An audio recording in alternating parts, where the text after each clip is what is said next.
Good morning class 8। ये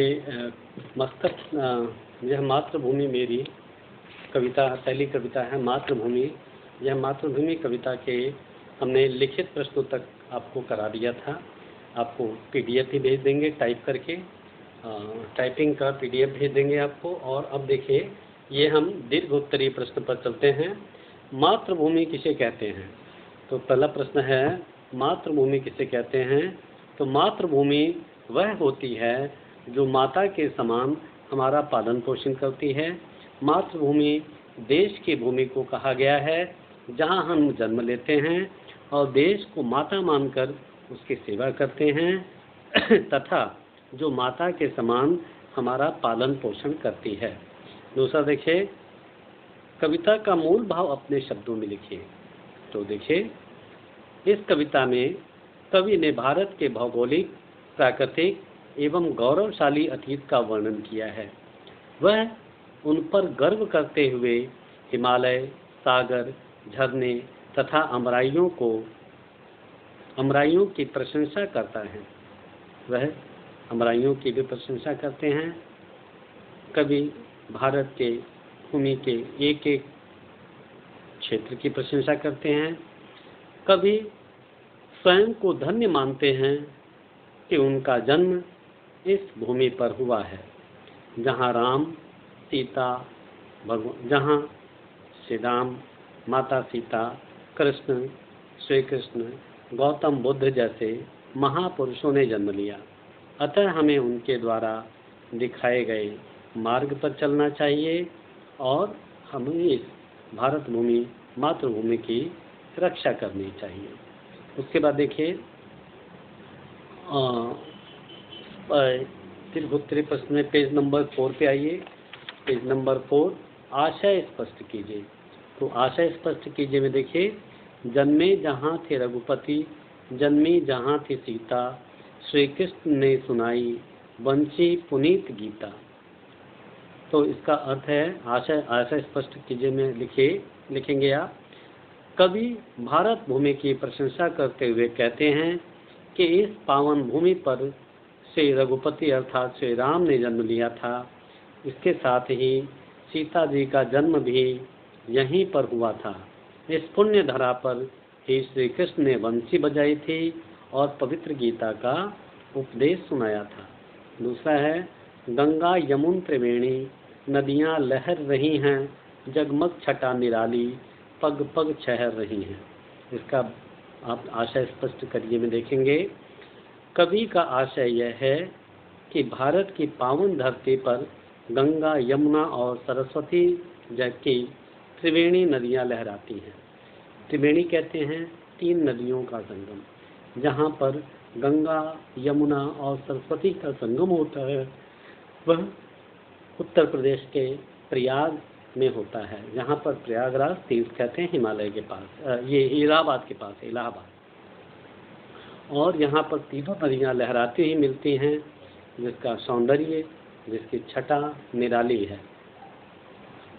जहाँ जब सैकड़ों दिए इसमें जगमगाते हैं तो कवि पग पग पर फैली निराली छटा की जगमगाहट पर मोहित है।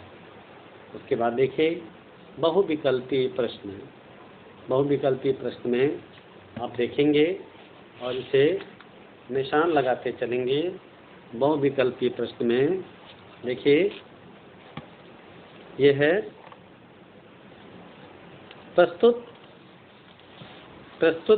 इस कविता में के कवि का क्या नाम है? तो इस कविता के कवि का क्या नाम है? इस कविता के कवि का नाम सोहनलाल द्विवेदी है। इस कविता के कवि का नाम क्या है? सोहनलाल द्विवेदी है। आप देख भी सकते हैं, पेज पलट करके देख सकते हैं। इस कविता के कवि का नाम सोहनलाल द्विवेदी है। त्रिवेणी किसका संगम है? तो त्रिवेणी 3 नदियों का संगम है। त्रिवेणी किसका संगम है? 3 नदियों का संगम है। ठीक है, त्रिवेणी 3 नदियों का संगम है। और अब पठित पद्यांश को पढ़कर प्रश्नों के उत्तर लिखिए। यहाँ पठित पद्यांश या दिए गए पद्यांश, जो पढ़े गए पद्यांश, ठीक है। तो गौतम ने जन्म लेकर जिसका सुयश बढ़ाया, जग को दया सिखाई, जग को दिया सिखाया, यह जन्मभूमि मेरी, यह माफ़ कीजिए, यह बुद्ध युद्ध भूमि मेरी, वह बुद्ध भूमि मेरी, वह मातृभूमि मेरी, वह जन्मभूमि मेरी। इन पंक्तियों में किस महापुरुष के बारे में बात की जा रही है? तो बताइए किस महापुरुष के बारे में बात की जा रही है? गौतम बुद्ध के। तो इन पंक्तियों में लिखिए, इन पंक्तियों में मैं भी लिख देता हूँ, में गौतम बुद्ध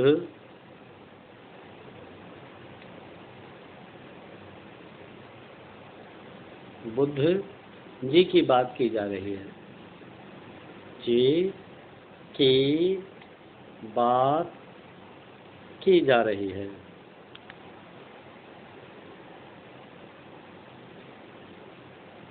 चलिए मैं बाद में लिख दूंगा, आपको इसमें लिखने में टाइम हो रहा है। पद्यांश में मातृभूमि को क्या क्या कहा गया है? तो इस पद्यांश में मातृभूमि को युद्ध भूमि, बुद्ध भूमि, जन्मभूमि आदि नामों से मातृभूमि को संबोधित किया गया है, ठीक है। दिया का क्या अर्थ है? तो दिया का अर्थ जलने वाले चिराग से है, जो रोशनी फैलाकर रास्ता दिखाता है। यहाँ दिया का तात्पर्य संसार को, जगत को उजाले करने वाले दीपक से है। अब कुछ व्याकरण से आइए। संज्ञा किसे कहते हैं? आपने पढ़ा होगा। तो संज्ञा किसी वस्तु, किसी व्यक्ति, वस्तु, स्थान या भाव आदि के नाम को संज्ञा कहते हैं। संज्ञा के 3 भेद हैं। जो 3 भेद कौन से हैं? जातिवाचक, व्यक्तिवाचक, भाववाचक। आपने व्याकरण में पढ़ा होगा। तो व्यक्तिवाचक संज्ञा कौन होते हैं? जिससे किसी व्यक्ति विशेष के बारे में, जैसे किसी व्यक्ति विशेष, स्थान विशेष या वस्तु विशेष के बारे में पता चलता है। जैसे यमुना, हिमालय, गोरखपुर, प्रयागराज आदि। जातिवाचक संज्ञा जो पूरी जाति का बोध कराए, जैसे पहाड़, शहर, देश, नदी, पूरी जाति है, पूरा समूह है।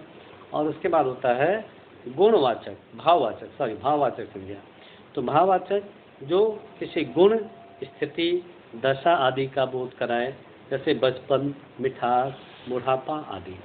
तो कविता में 5 व्यक्तिवाचक संज्ञा और 5 जातिवाचक संज्ञा चुन करके लिखिए। कविता में 5 व्यक्तिवाचक संज्ञा और जातिवाचक संज्ञा।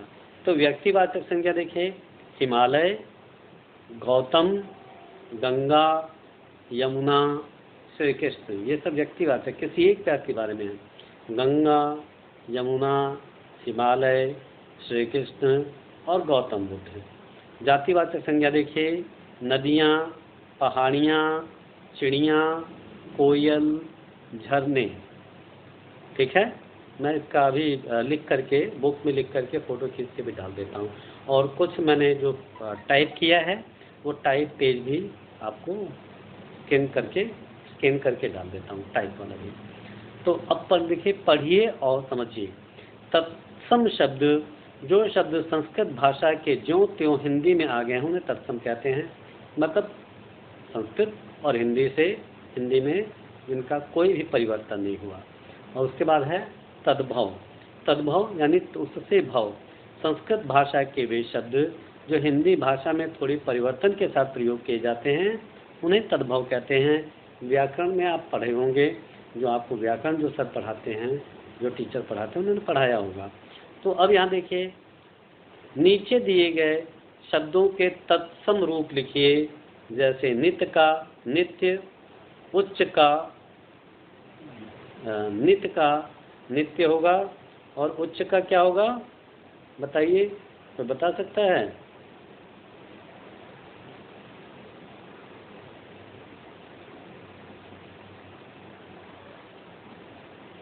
उच्च का,